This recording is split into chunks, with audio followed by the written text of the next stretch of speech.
Hi,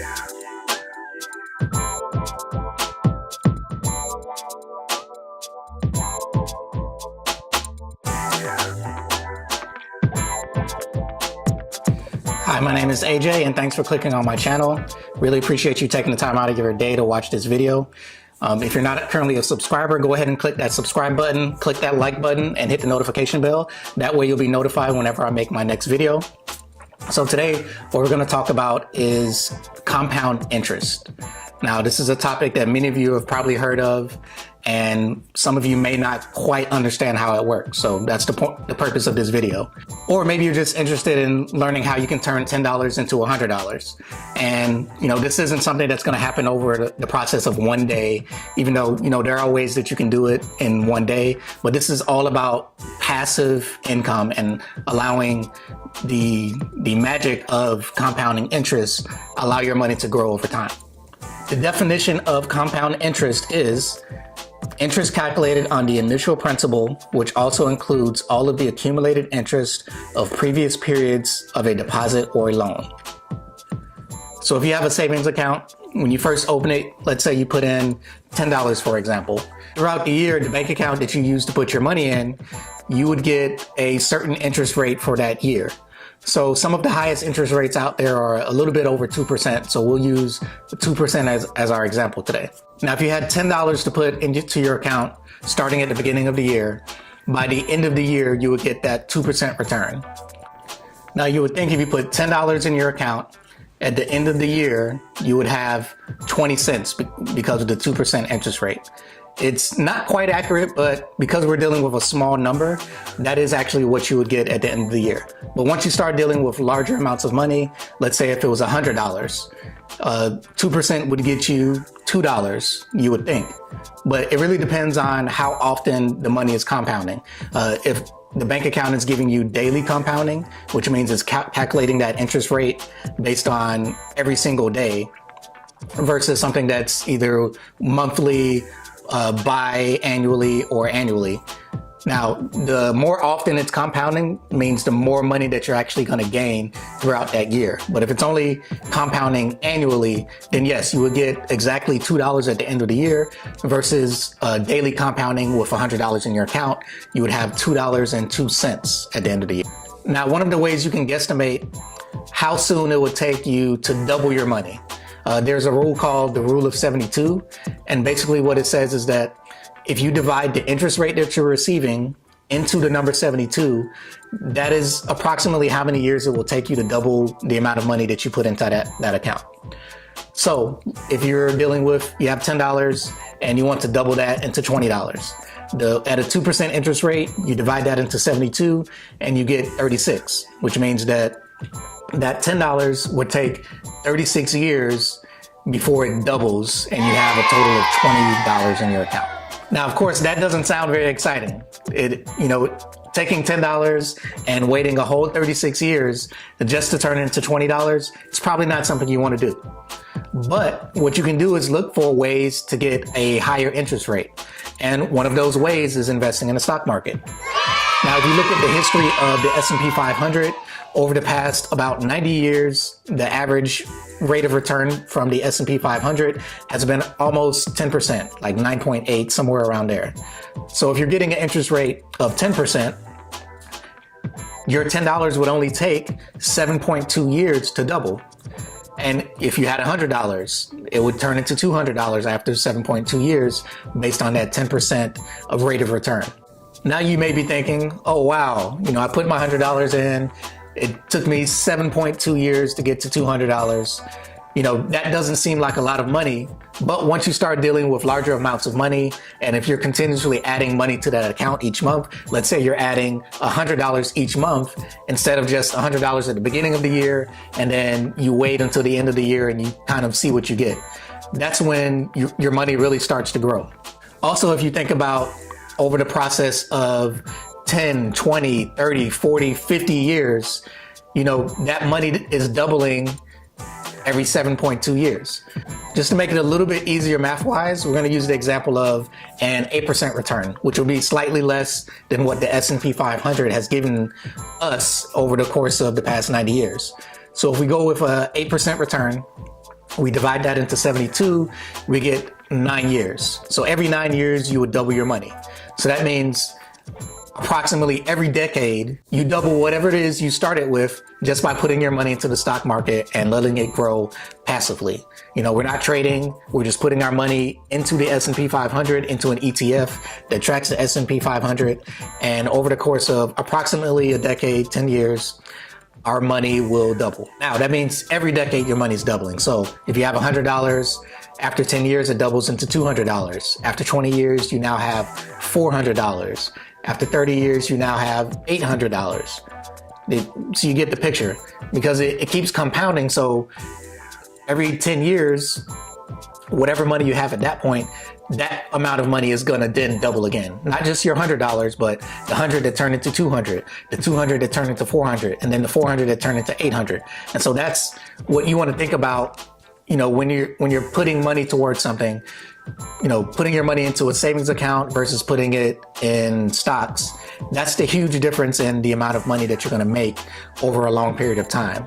Like we mentioned earlier in the video, if you're getting a 2% return, which is the best rate that you're going to get at this current point, in the past, there have been times where maybe you can get a 5% return in your regular savings account. Maybe in a CD, you're going to get slightly more than the 2%. But if you're going to put your money in a CD and get the best interest rate via a CD, you're going to have to put it in there and hold it for 5 years without touching it. Because if you touch it before that 5 years, you're going to have a penalty.